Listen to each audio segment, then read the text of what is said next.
red lights. Little rainbow, little low, little low, little low.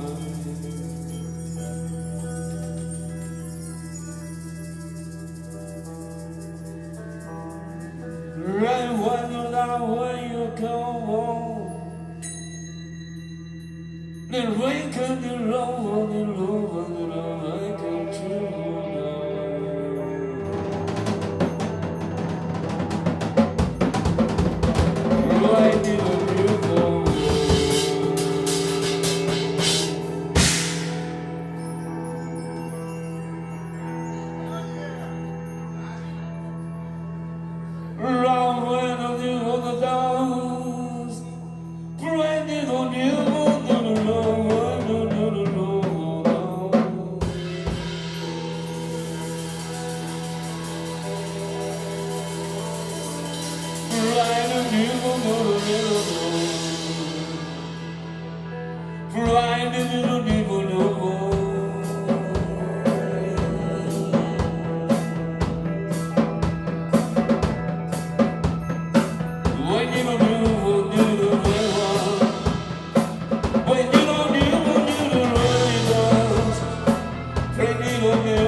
Birdman Sound with about half of the band whose name is a symbol, Bill Guerrero, Nathaniel Hurlow, and, of course, John Westhaver. Thanks for sitting down with us, guys. No problem. Thanks for coming by. So, hey, my pleasure.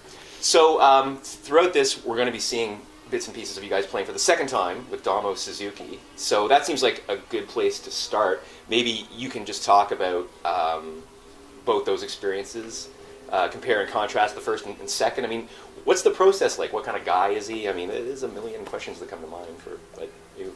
What's the Damo Suzuki experience? He was incredibly laid back. He seemed open to anything we wanted to do. I guess that's just his nature. Like he will do his thing in front of us, and whatever we want to do, kind of we do. Yeah, he's got a very Zen-like quality to his existence. Right. I think he lives his entire life pretty much around a personal spiritual thing. I don't know exactly what it is that he, practices and believes in, but he seems to be pretty in touch with the world, humanity. He's very humble, quiet, doesn't really talk about music.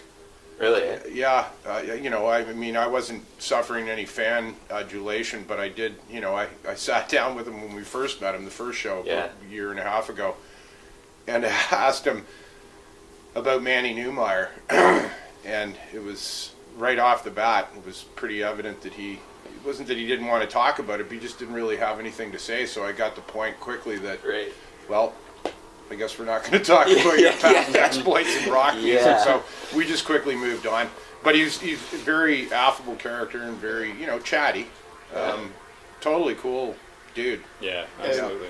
And as far as the musical side of it, really, totally game for whatever. At least I've got the impression. I like to think that he was he must have been happy enough with how things went the first time through, that when the second show came up as a possibility, he wasn't, giving it a pass or anything. So, and I do think it's sort of borne out, like the results of the second night, where I think I was happier with the second show in a way, just having had a chance to work with him once before, even though it was still a pretty loose, improvised affair.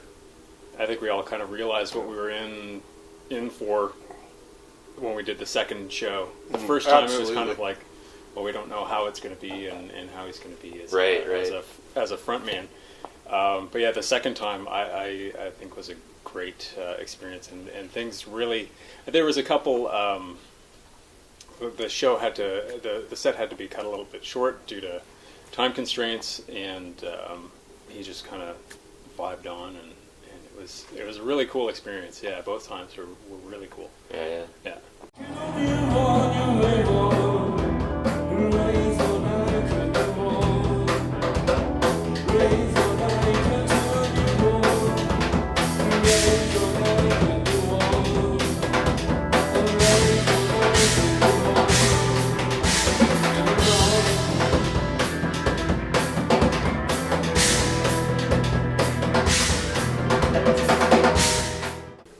Like as soon as Damo came on the stage, he just grabbed the mic and started. Right. And everybody kind of went, "Holy shit!" And it was like, "Here we go, boys. This is what we knew was likely going to happen or could happen, and now we're in it." And it worked out well. And as Bill said, he obviously liked it. I know he liked it. He said he liked it quite a bit, and I thought the whole thing was pretty good. And as Bill said, I do think too that the second time around was better for everybody as well. Yeah. We were more prepared to just go with it. He was extremely happy the second one. In fact, the last thing he said to me is, "It wasn't long enough.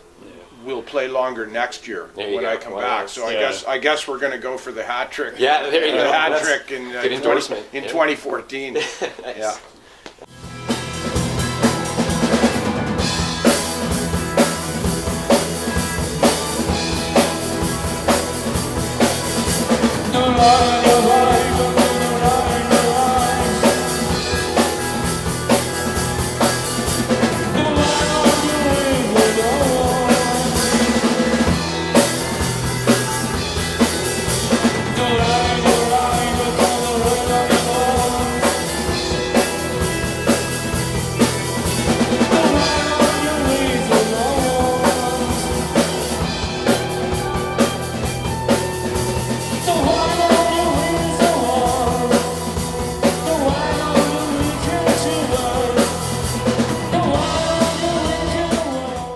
Go back, as you said, you started as a 4-piece. What was sort of the process of growing to what is often a fairly large band? I think like 6 to 8. We've had as many as 9 a couple of times. Is that right? Yeah. Is that right?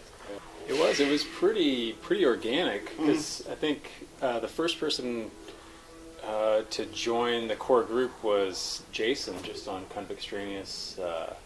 He was on melodica and some extra percussion, and then it just kind of snowballed from there.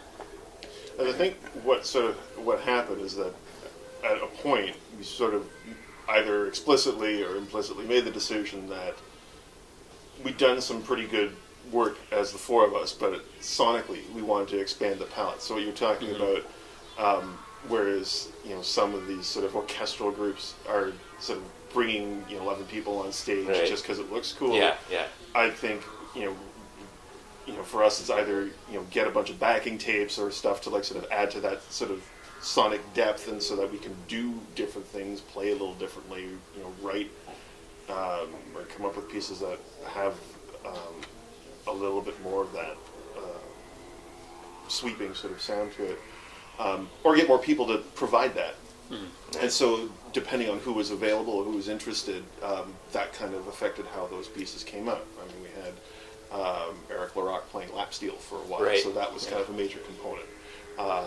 We've now got Jan Lees playing violin, and that's kind of taken what the lap steel was doing. Sure, it occupies that yeah. same sort of sonic territory. Right. Jason's moved over to play keyboards. We had Dave Reeford's now doing his thing, and he plays a particular style of deeply psychedelic freak out. Sort of Free. Very free. Sort of guitar. So unfettered by structure. and so that's that was those kinds of ingredients sort of make so the rest of us go, okay, well we have new sort of we have a broader palette to play with when we're working. And for a while, I mean, through the store, I mean, it's not a big secret through music shops historically, like-minded individuals meet one another. Sure, that's where they gather. Yeah, and I mean, I met both these guys through shows and selling records. I was selling Nat records when you were 12 or 13, yeah, right? pretty much. Pretty much at a first year you different store opened. many years ago. Right. And we've been friends ever since. And then, we played, I was in Resin Scraper in the 90s, and Nat was in Dead City Rebels, and we played tons of shows together, propped each other up. Absolutely.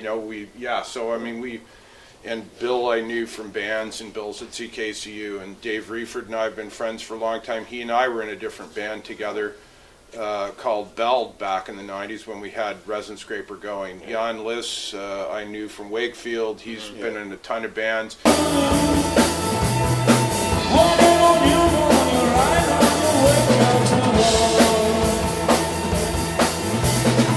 Well,